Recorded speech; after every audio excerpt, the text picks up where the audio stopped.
Okay, so on the paradiddle exercise, I think you could probably start at 70, right?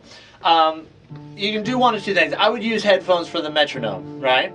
And either, you know, if you use the you know, like noise canceling kind, I would actually take one of the ears off, right? And then leave one of them on. It's easier to hear a metronome that way, I think, than trying to just set it on your, you know, music stand and go with it, right?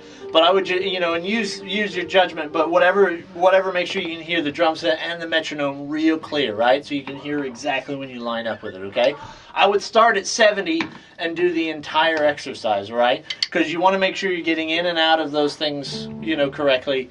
And you want to make sure that you're starting and finishing on the exact same speed, yeah? Because you know when you start, it's going to be a lot easier than when you get to the other one.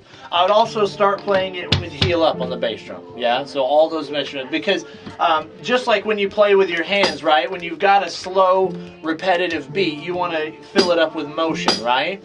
So when you play with your heel down, you have a lot of time for that foot to just sit idle because it doesn't do much. At least with your heel up, you've got a lot more time to, you know, get going, because the bass drum literally doesn't change its beat from the start to the finish. Your hands do, but the bass drum just constantly plays quarter notes all the way through, yeah? So that's what you want to get to, is you want your bass drum unfazed by the changes going on in your hands, okay?